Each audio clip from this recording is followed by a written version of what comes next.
Okay, welcome to the Bluebird Talk. I've never done a dual screen thing before, so I think I'll just stay here and try and point out as best I can. I think everybody can see pretty well. So I'm first going out with my first frame here. I've been doing Bluebirds for over 25 years, and I do the Dane County area mostly. I started out with Garden State Park, and then I took over Lake Farms County Park.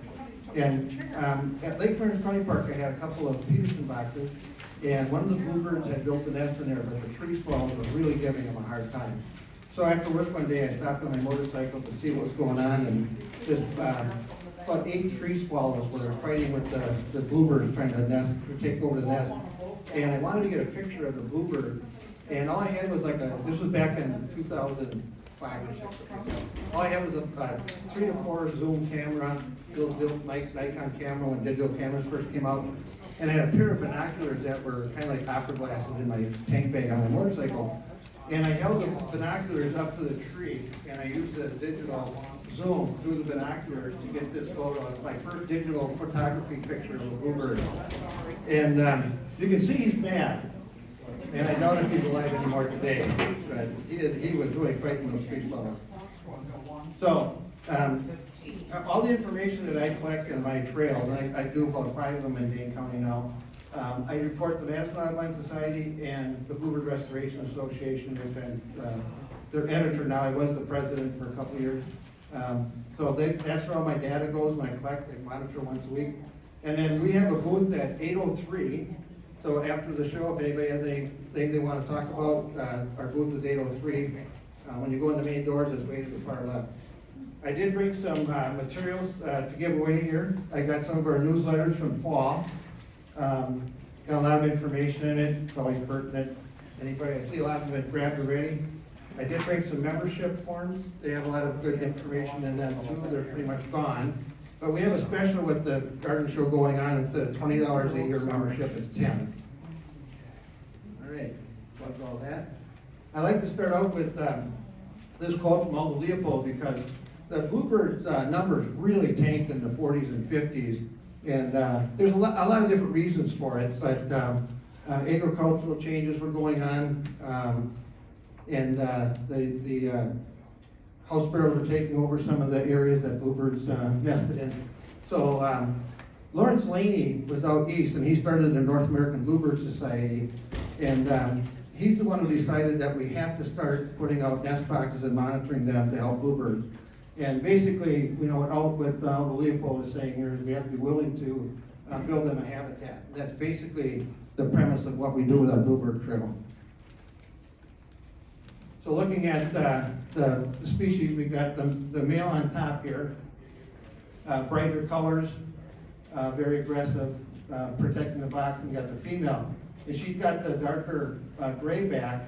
And that's mainly because, like most females that nest, they're in the nesting season, they're real dull. And she can sit in that box on eggs, and if something would look inside, a snake or something, she would blend right in. They might not bother to go further into the nest box because she's getting inside. And then the color on the front of a female can be almost as bright as a male.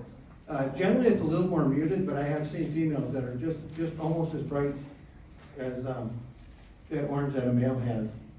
So, and then the fledglings, they are in the thrush family, just like robins and wood thrushes and stuff. So their chicks come out, they do look very robin-like, except they don't have the right coloring. They don't have the orange and the speckled spots on the front.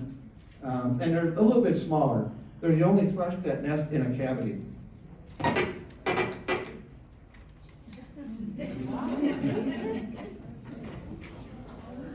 That was not the call of a Bluebird.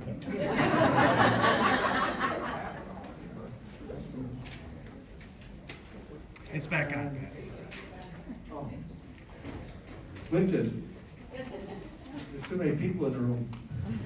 Okay, so looking at the habitat, when I started the trail at Garden State Park, it was being monitored by an elderly woman, a retired school teacher, and a lot of the boxes were placed by scouts or volunteers at the park, and she ended up having too much trouble with her legs to be monitoring the trail. So a friend of hers asked me if I could take over because I lived in Stoughton at the time, and I said sure.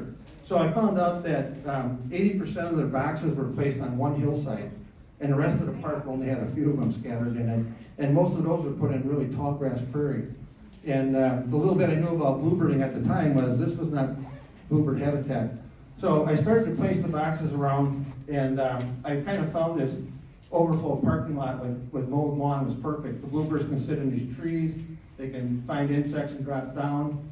And the first year that I had the box there, I had triple brood and fledged 15 bluebirds from that box. And when that happened, I thought, oh man, I am really good at this, you know. But then the next year I had 2 hens, bluebird hens that fought over the box. And that's pretty bad because they destroy each other's eggs, they push them down into the bottom and re-nest on top of it. And the whole summer that went on, there could have been 3 females that were really fighting over it. Finally, toward the end of July, one female managed to take over the box and lay 3 eggs, and that's all I got out of there. It was 3 chicks the following year. So you can have a good year, you can have a bad year. And the trail has developed quite a bit over the years now. And the monitor that I have is a friend of mine that lives in Stoughton, and she said it pretty much gets tree swallows because it's kind of close to the lake. So a lot of the habitat at Keganda State Park is overgrown from when I started out doing it. Still like those mowed grass areas. So this was a box that I found south of Lake Burns County Park. And you know, it was probably put up in the 90s. And it was put on a short pole and was put low to the ground. Boxes were placed low to the ground. The idea was that house sparrows don't nest that low, but bluebirds will. But then also raccoons and cats can get at it pretty easily. So they used what was called the deep box that the raccoons couldn't reach into. It's called Hill Lake box. They put this block of 2x4 on the front. The idea was the raccoon can't reach inside and get a hold of anything inside. It was a real popular box for about 5 or 6 years. Tree swallows love them because they like to nest deep. But I found that what bluebirds do is the first time they nest, they do have a short nest. But eventually she'll build the nest right up to the hole practically because she doesn't want to go all the way down in. She wants to go in and feed them, take a fecal sac out and go. And then if it's up that high, what can a raccoon do? You can just reach right in. So it really, I didn't find it very effective. So the other thing that happened with this box was it got all overgrown. And without being monitored and like that, it's probably going to end up having mice in it. So you got to be careful what you're doing there. I did mention monitoring boxes. That's something that the Bluebird Restoration Association really promotes once a week between April and middle and end of August, when the nesting season is at its prime.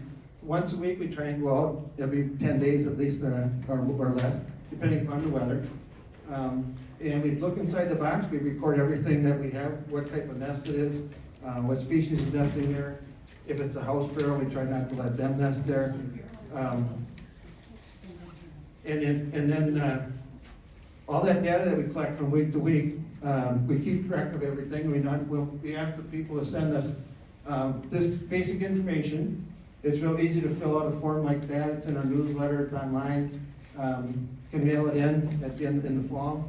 And then we also have an easy form online, which is real easy to fill out. It's almost like doing a fill-in thing, and it then emails it to us. And we can collect data that way. And that gives us an idea of how the bluebirds are doing statewide. So, looking inside, got a little story to tell you. I always forget this one goes lame. So, like I told you, I usually would ride my motorcycle and check the trail at Keganda State Park. And one Sunday I was out there, and I knew the bluebirds were getting pretty close to fledging size. When I pulled up the motorcycle and looked over at the box, and there was a bluebird on it, but right above the box in a tree was a pair of tree swallows. And I had learned early on from monitoring that tree swallows will wait. And as soon as that box gets empty, they'll swoop in, and they don't have to build a nest. They use the bluebird's nest. All they do is line it with some feathers and start laying eggs. And really, they're lazy birds. So I go there, and I thought those tree swallows are up to something. So I went back on Monday after work, and when I pulled in, and looked in the box, I discovered the tree swallows couldn't wait. There's one egg laid, there's a dead bluebird here, and there's one live chick right here. And I got thinking, boy, generally they're not that aggressive that they would kill bluebirds. I have seen them try to, they flatten out and try to smother baby bluebirds sometimes. I know that they can be that aggressive. But I thought, they're gonna kill this last bluebird. There were 5 in there. So what happened was, I think 2 of the ones that were probably more advanced and were able to fly got out of the box. I didn't find any dead ones nearby. So I had this live one, and I thought, well, I have a box about half a mile back into the park that has 4 bluebirds in it that were about the same age. And I thought, okay, so I can take her, and I put her in my tank bag on my motorcycle, a little nesting material, and I rode her back over to this other box. And when I went to check to make sure that the box still had some chicks in it, she climbed out of the tank bag, and there she is looking, right there looking at me. And so I put her in that box, and that's my biker chick story.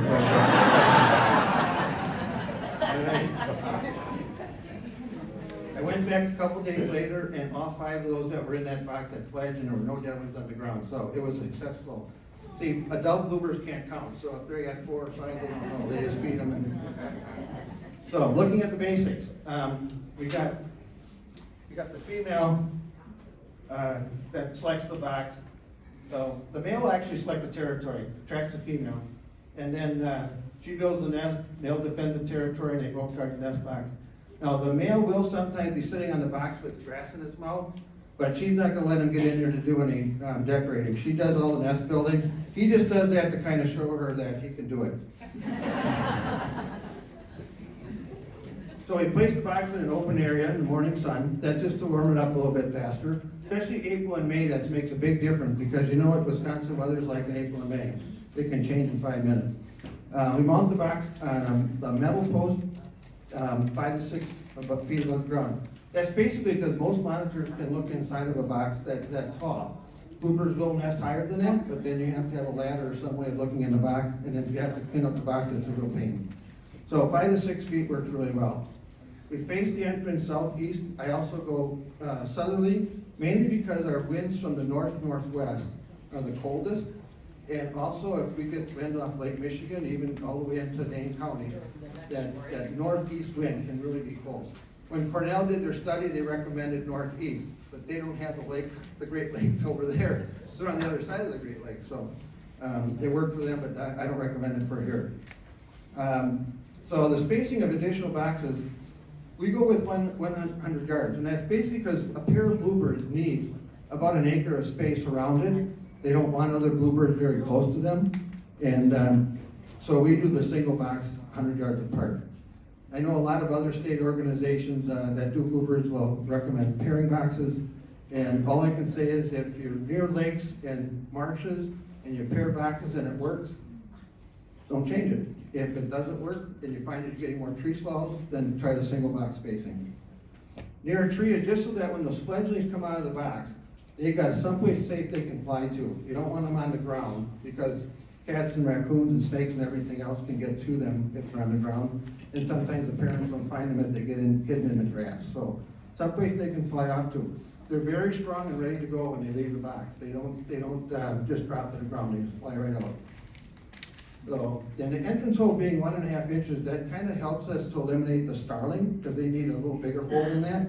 And they were at one time, when nest boxes were first being made, at 1 3/4 inches, starlings could fit in that. So we found out that 1.5 inch eliminates that non-native species. Stand along the wall, or I have a couple of. So when I go out monitoring, I'll often open the box, and especially if she's got all her eggs laid, and you can see what the nest looks like. Nice fine grasses, they're fresh, they build a nice nest.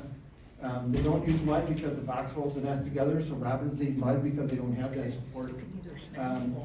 And when she's in a box like that, I'll just snap a picture maybe, and then just walk away. I can get the count for the eggs and chicks the next time I go out there. And here's what you can see when you are monitoring the box. The blue eggs are typical, very similar to a robin egg, but a little bit smaller.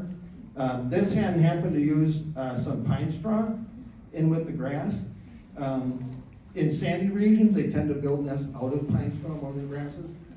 With that box there, I looked around the state park and there wasn't a pine tree within 100 yards of that nest box. So she was really gathering that material from pretty far away.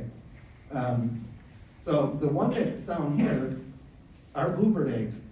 There's 5% or so of hens that don't have the ability to tint the egg blue when they lay it. And it's a genetic thing. Every hen that has a female chick passes that on, and she has the same trait. So at the park, I did have one that laid the white eggs, and then the next year I had 2 white hens laying eggs, so I knew that I had an offspring that came back.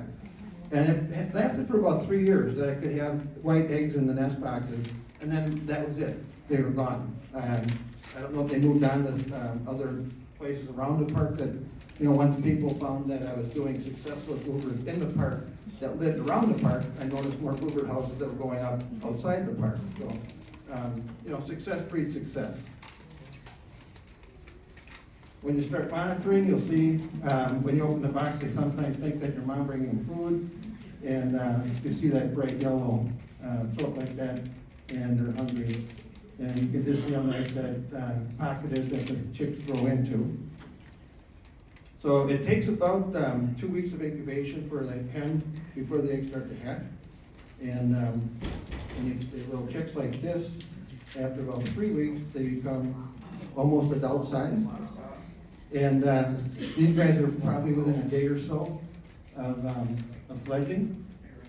So what we try to tell people is after 12 days that you've been looking at chicks, if you don't know what you're doing and you don't want them to fly early or fall out of the box, wait until they're gone before you check it again. I've never really had a problem with bluebirds jumping early, but and I always had my cell phone with me to take pictures. All right, so we'll look at just how the bluebirds have been doing. Every year I update this, I have to remove years from the left column to get it in there, but it gives you an idea from 98 to 23. Right? So you can see when we stopped pairing boxes, things started to get better. And it's an up and down thing. Our best year, we had over 35,000.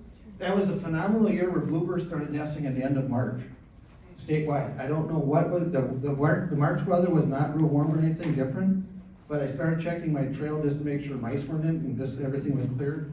And at Kegonsa, I found 3 hens sitting on eggs. And almost all the trails had triple broods that year. And I can't explain, weather-wise, must have had something to do with it. But since then, we've had some springs that just haven't been very friendly to bluebirds, and the numbers have just really dropped. Also, if you remember when Texas had some of that really bad snowstorm and shut down their power plants and everything, and the southern states also had cold weather for a couple of weeks there, people were finding bluebirds in their nest boxes 5 and 6 deep dead because they had no food, they were freezing to death, they're just not used to winter being down south. And when that happens, those are bluebirds that are wintering down there, and so we have fewer coming back. So then we're going to have a drop. And then we can also have really bad weather in April and May. One weekend in May, the 3rd weekend in May, I had to go to a wedding out of town, came back and I thought, boy, it rained and it was barely above the mid-40s this weekend. And I thought, I had like 10 bluebird nests that were active in the state park. So I went out and 6 of them had failed. The bluebird hen and the male, they get to the point where they can't find enough food for themselves in nasty weather like that. They got to find food that they can eat and survive, and they can't take care of the chicks. What I found is that if the chicks are about newborns to about 7 or 8 days old, the hen can get in there and keep them warm. They have a better chance of surviving cold weather. They get to be between a week old and say 12 or 13 days. They haven't developed enough feathers. The hen won't sit on them. That's when you're going to lose them. They're just not going to make it. I have had people go out and put hand warmers under the nest. One time a woman put a winter coat over the box to try and keep it warm. But this is just nature's way. This happens.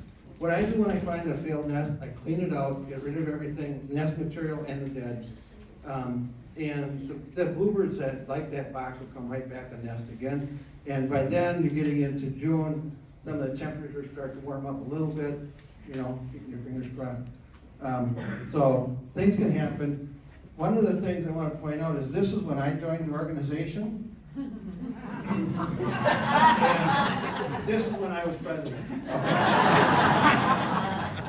We haven't got a lot of numbers in for last year, but it is going up. It is an upward trend. So I like to see that blue line going up.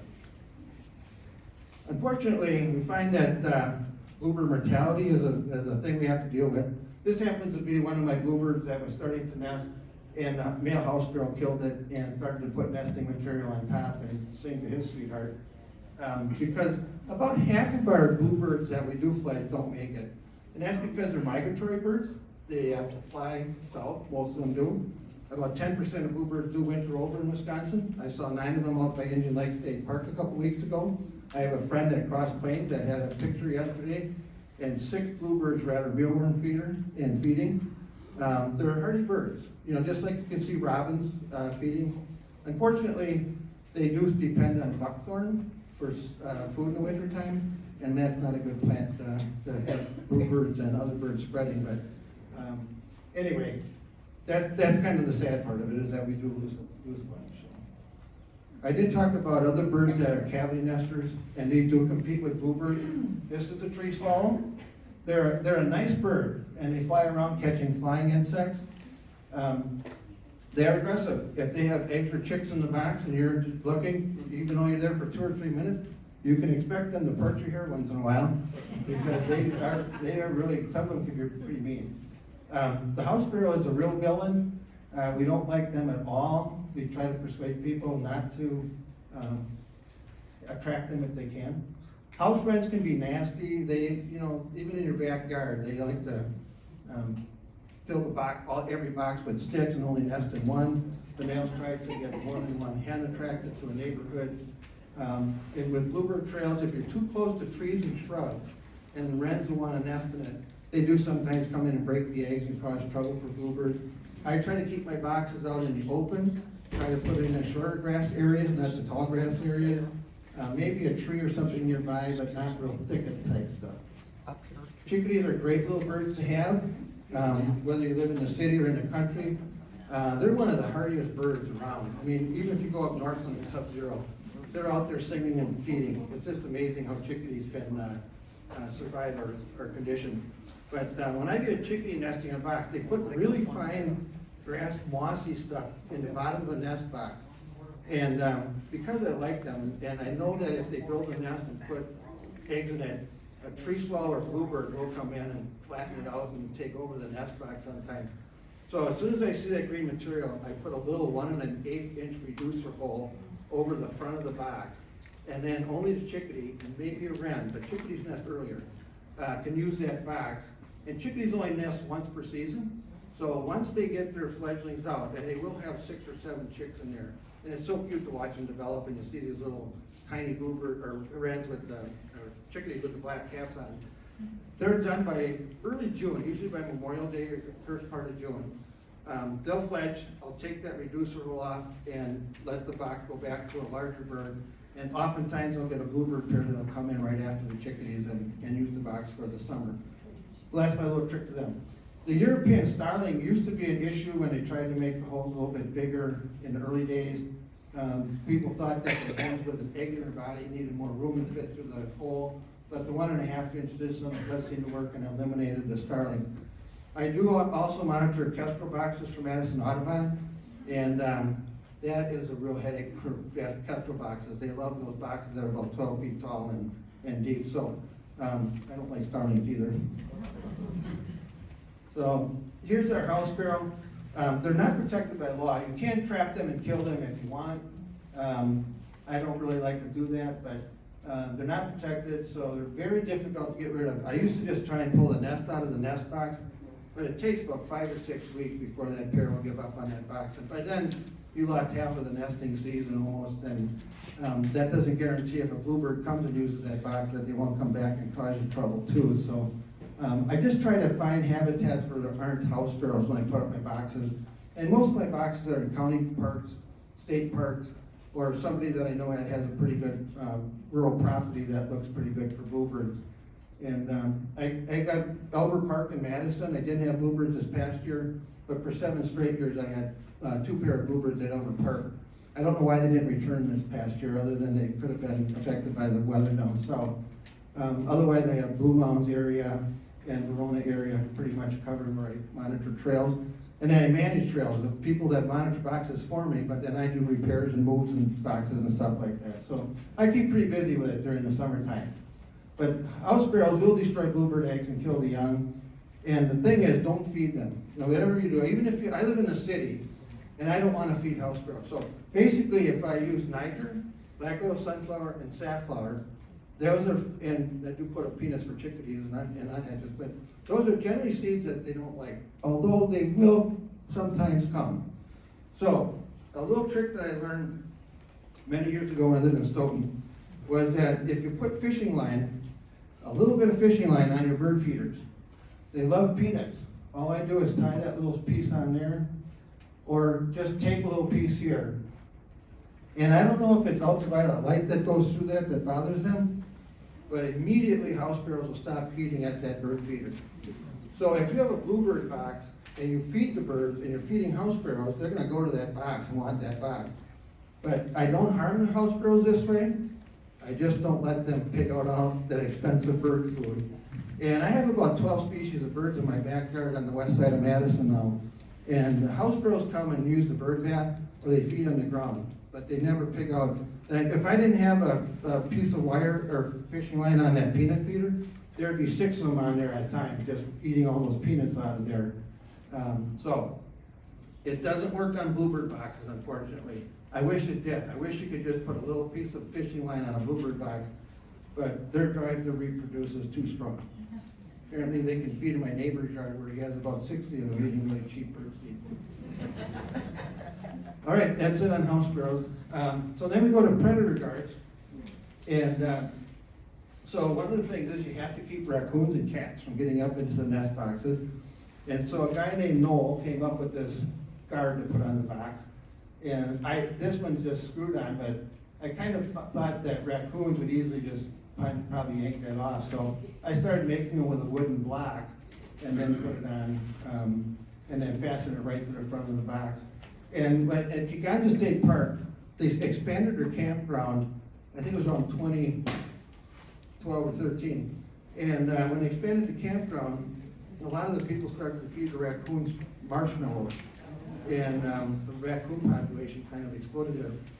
And they never, for 10 years, they never bothered my boxes, but once they associated the human scent with marshmallows, they thought I was putting marshmallows in the nest boxes or something, because they followed every box that I had near the campground. And I lost 6 tree swallow nests and 2 bluebird nests to these raccoons that raided one night. And so I put on these Noel guards on all the boxes. I haven't had a raccoon moth there since I did it. So it worked, it's pretty effective. Some people say put it on after they build a nest. I leave them on year round. The bluebirds get used to them. In fact, they even use it like a front porch. They'll sit right on it. I have had some hens that actually line the bottom of this with grasses. They just don't like that wire. And one of our guys that on our board actually has a wooden platform that he kind of puts in the bottom of his, and he found that the hens like that a lot better. But I haven't really had any trouble. If I just leave it on. The thing that has trouble is house wrens. They try to get sticks in the back, and sticks are a little bit difficult to weave through the wiring and then get to the hole. But that's their problem. So another thing you can do if you have bluebirds in your yard is to feed them mealworms. You can see up here, male's feeding this chick, and Lynn Dodge sent me these photos. One of her dishes with mealworms in it. The adult birds are really smart. They said the food's free. They bring the chicks right there. They have less work to do if the chicks can just feed free in the dish there. And then bluebirds, like robins, they love water. They breathe all the time. So bird baths are a great thing to have to help the bluebirds besides feeding them. And then when I go around the state, this is what I see once in a while, what I call the Hall of Shame. This was down south of Stoughton for, a good 15 years, that box sat like that. And this past fall, I went there and the farmer finally put it back up and fastened it the right way. I can't believe it. I thought he put a new one up, but no, it's up right now, so he finally corrected it. This was at a golf course by Beaver Dam. It's got a thrush, but it's the wrong one, it's a robin. But the box tipped over and the front opened up and she just moved right in. By Cambridge, there's a guy that has boxes that are upside down. I don't know what he's trying to do there. It must confuse the birds. This is a leaner, so that was up by Stevens Point. The birds had to go in sideways. I do think that one finally got straightened up. I'm not sure. PVC boxes were once popular. They are pretty good for keeping house sparrows out if they're done correctly. This one happens to be so old and mice moved in. That's what happens when you give up monitoring and you don't take the box down. It doesn't help bluebirds one bit. This guy by Cambridge has their houses on each pole, and they're 2-story. There's a hole here and there's a hole here. And I always say that makes about as much sense as a 2-story outhouse. And then these are just, they're so old, you can see mice moved into this one, they chewed a hole there. That one, the bottom's falling out. If you're not gonna keep the box going, it's best to take it down because it's not gonna help bluebirds. And sometimes it can be dangerous to them, so. Anyway, our membership, like I said, for a special at the Garden Expo is $10. Excellent color newsletter 4 times a year. And I put a lot of stuff in there that's very worthy to bluebird restoration. And that's what I got for slides.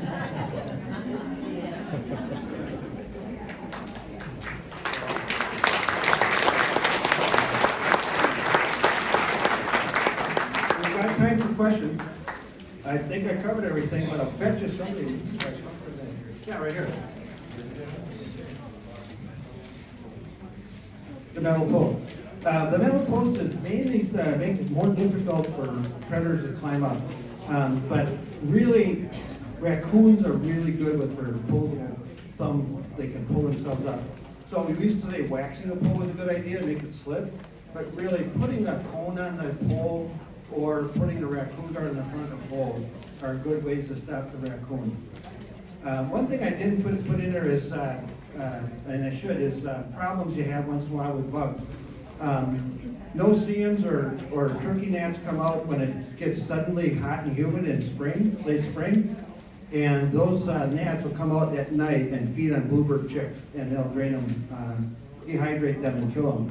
So one of the things we found was that if you have bluebird boxes with eggs or chicks getting toward early June, if you buy permethrin spray, it's the same thing as spray on your pant leg to keep ticks away. Or if you go down to the Caribbean, they recommend spraying around your bed to keep the sand fleas from biting you. But it's permethrin. It's safe to spray the outside of the back, and that will stop the no-see-ums from trying to enter the entrance holes or any of the cracks. And that's pretty effective to keep the no-see-ums or the turkey gnats or the black flies. And not every year is bad. Some years are worse than others. The other thing is ants in the box. If there's ants under the nest, that can be very uncomfortable if the bluebirds move around, the ants go up and bite them and stuff. There's different treatments for that. The one that I like is an old farmer gal told me, you can put a teaspoon of cinnamon under the nest. Ants don't like cinnamon. Or she said you can put bay leaves under the nest. Just lift the nest a little bit and put some bay leaves under there, and ants don't like that. The other thing, if you want to do chemicals, you can get Raid and spray the bottom of the box or the pole. But they're just red field ants. A lot of times they're not a problem. But those are a couple things I don't put in my slideshow that I should mention. And you had a question. Do you have a problem with any type of mites that would be inside the box? The adult birds would actually transfer to the young? Mites? Mites. Northern fowl mites? M-I-T-E-S? Yeah, okay.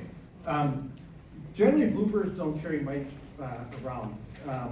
Tree swallows that bring in duck and chicken feathers, they can bring in mites usually. So mites can be an issue. I don't think it's a major one, but it can be. I use the permethrin spray if I do find that. I think the last time I had a mite problem was a wren box about 10 years ago. And I don't know why. Usually wrens don't transfer mites in.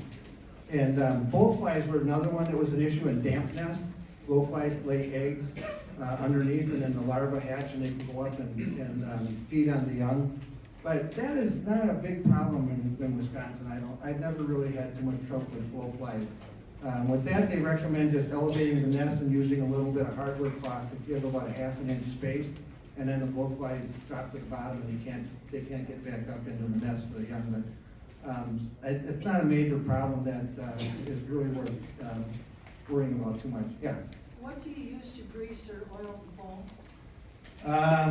Axle grease, but I tell you, anytime I used it, I got home and I found it on my pants and shoes. I don't know how it just spread. The other thing is, it dries. The sun will dry it. You'll find that it catches a lot more gnats and insects and it has to be scraped off and reapplied. I really think that the Knoll Guard is a much better way to do it than to do the greasing. Waxing isn't too bad. You use car wax, and you just have some with you, but about 3 times a season you have to redo it. And I just don't like the extra work that involves. If I could just put a Knoll Guard and not worry about raccoons. It's just my way of solving the problem. Yeah, back there. Can you put a box on the side of a building? Of a building? Yeah. Yeah, you can, if you have the right habitat around. The bluebirds won't care. You can put them in the front yard close to your house too. So in feeding mealworms, a lot of people, the birds will learn when a sliding door opens or a weather door opens up and creaks. Some people click or whistle, tap a piece of glass. Bluebirds will come and feed. They're really fast at learning that the mealworms are out there. But mealworms can be expensive. So if you're feeding live mealworms, I just tell people twice a day when you're gonna have your coffee and cereal, just feed the bluebirds a little bit at a time, and don't overdo it. You know, it can be expensive. And people wanna know what to do in wintertime if they have bluebirds. Well, you can't put live ones out. They do make heated dishes that are sort of like the things you keep coffee cup warm on. But I recommend that in fall, as it gets colder, start feeding them freeze-dried mealworms and live ones together. And then as it gets really cold, that the live ones aren't gonna survive in the cold weather, just stop doing that and just go with the freeze-dried. The bluebirds usually catch on and start feeding on those. It works pretty good. And summer feeding of mealworms isn't necessary. Some people like to do it. They're not a real nutrient type bug in the summertime. They're better off finding natural insects. Hey, Yeah. Pat, right, that person right here's had their hand up. Oh, for a sorry. while, yeah. So, What was right that? there, right there, that person. They've had their hand up for a while. So. Yeah. Would your website have plans for the Knoll Guard and for the boxes? Yeah, I believe that. Yeah. You can find it on there. The Knoll Guard is pretty easy to make. The hardest part is cutting the wire, but otherwise folding it and making it into one of those fastened boxes is easy. Yeah, when I had my Bluebird, it was great, you know, and that kind of went off. And the box was probably 80 feet from the house. But they would come and sit on all our lawn furniture and do their business. And they thought it was funny, because I mean, every single day, you'd clean off your lawn furniture and stuff. And they weren't close to the box, you know, and I just, is that something that they normally do? They weren't even looking in the window. Yeah, I don't know. They must have disliked the perch there for some reason. I don't know. Those people don't complain about that. Well, Back there? Jim? I was curious if there is any knowledge if I should be social distance away from beehives? Beehives. Yes. As far as spacing? Yeah, that would, keep them away. No, I don't think so. I don't think bluebirds are big on eating bees. And you think that the bees might be aggressive toward the bluebirds? No, I'm more worried is that, keep them wanting to use the box that's too close to the hives. I don't know. I guess it almost have to try it to see. I don't see why it would be an issue, really. We do have hornets that build in Bluebird boxes, but not bees. You're talking about honeybees, right, so they're gonna produce honey? Yeah, I've never had anybody, bring that up before, but, I guess it'd be interesting to try it and try it out. So, all right,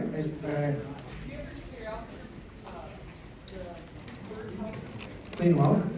Yeah, I try to clean them out right after I'm done fighting that first brood and let them come back, and nest again. Or in the fall, anytime after Labor Day, it's a good idea to clean them out. I check them during the winter just to keep the mice out. Sometimes mice will move in, I don't want mice in there, because that really follows the box. Yeah. That just seems clear from the presentation, but monitoring, opening that box repeatedly does not. Not once a week, it's not repeatedly, it's just once a week. Right. But bluebirds are not affected by it. Mammals are more likely to smell human scent on their critters and carriers, and don't like human scent.